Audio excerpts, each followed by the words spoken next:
Bonjour, cher génie d'amour. C'est avec joie et le cœur rempli de merci que je te lis mon manuel du génie. Jugement et culpabilité. La culpabilité ne voit qu'un côté de la réalité. Nous ne voyons pas le monde tel qu'il est, nous le voyons tel que nous le pensons. Nous évaluons, apprécions et jugeons tout, y compris nous. C'est plus fort que nous. Nous ne pouvons pas nous en empêcher. Nos jugements décrivent notre façon de percevoir la réalité. Nos valeurs nous servent à qualifier ce qui nous paraît beau ou laid, bon ou mauvais. Que ce soit en mal ou en bien, nous nous jugeons nous-mêmes et notre prochain. Et nous en sommes inconscients la plupart du temps. Notre ignorance prouve notre innocence, car nul ne peut nous en vouloir de ne pas savoir ce que nous ne savons pas.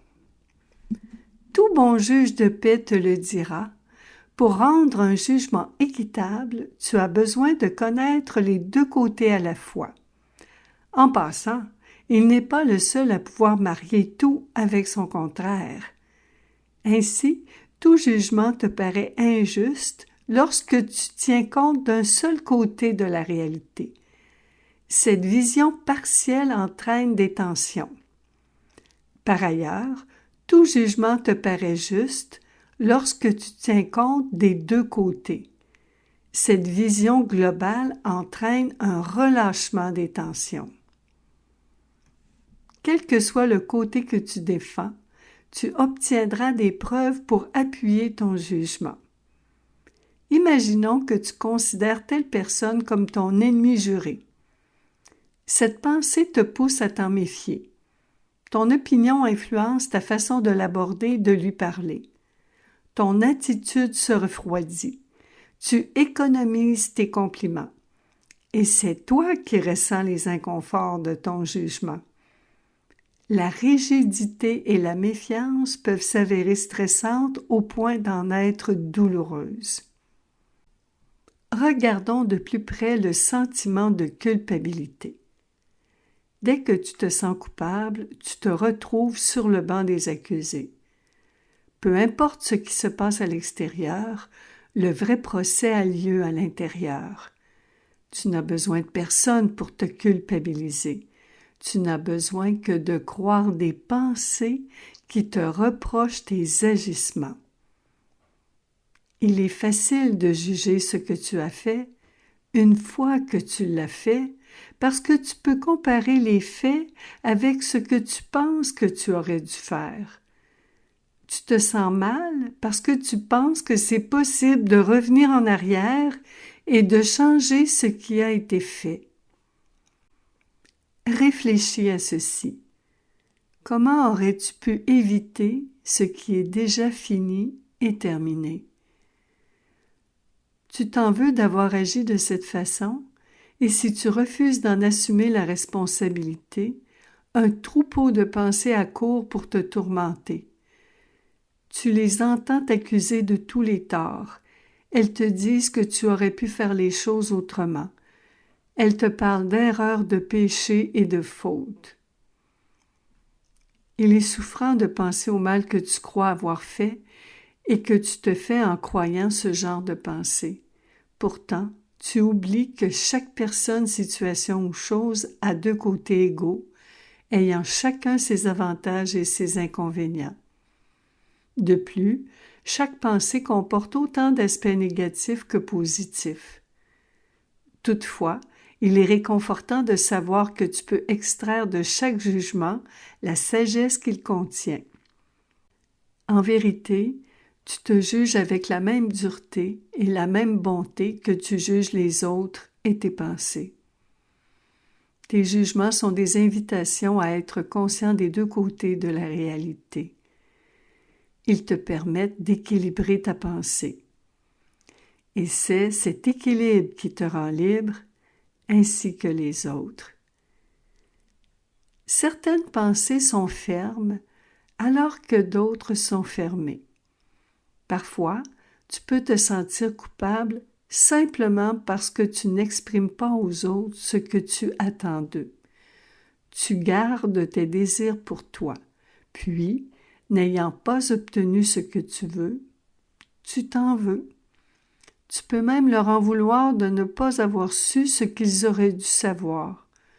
Tu n'es pas conscient du petit jeu de pouvoir qui se joue en toi. Toute sensation désagréable vient amoureusement te rappeler ce qui est vrai pour toi. Tu prends le temps de t'avouer la vérité.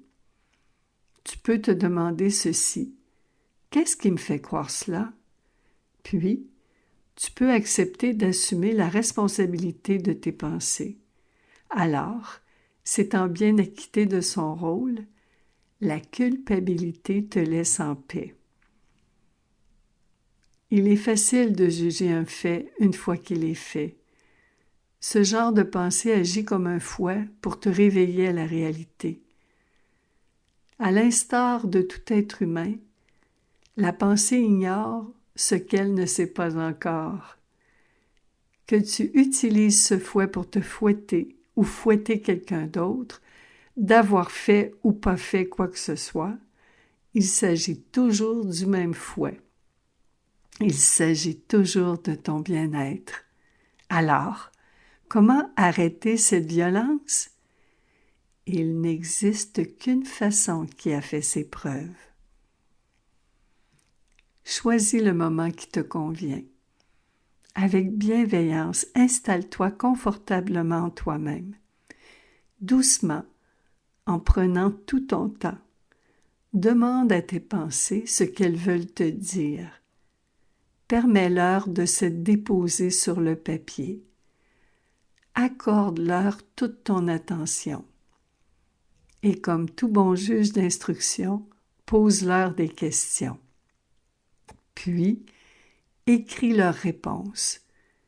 Une fois qu'elles se sont tues, relis attentivement leur déposition. Elle t'en dira long. Vois-tu ce que veut te montrer la pensée qui dit que tu as commis une faute? Elle veut que tu vois que c'est une simple illusion d'optique. En incluant tous les aspects de la situation, c'est évident. La culpabilité s'envole en fumée. Elle est remplacée immédiatement par le sentiment de liberté et la joie d'assumer tes responsabilités. Tu récoltes les bienfaits d'avoir équilibré ta pensée. Certains les appellent la pensée consciente. Comme tu peux le constater, mon jeune ami, le juge et le jugé sont séparés dans le monde extérieur. Tu ne contrôles pas le verdict qui sera prononcé à propos de tes actes. Toutefois, le juge et le jugé sont unis dans ton monde intérieur. Tu es libre de prononcer le verdict qui te convient. Les délibérations entre toi et tes pensées sont la clé de ta libération. À l'image du papillon qui a besoin de ses deux ailes pour voler, tu as besoin d'aimer les deux côtés de la pensée afin de vivre ta magie en toute liberté.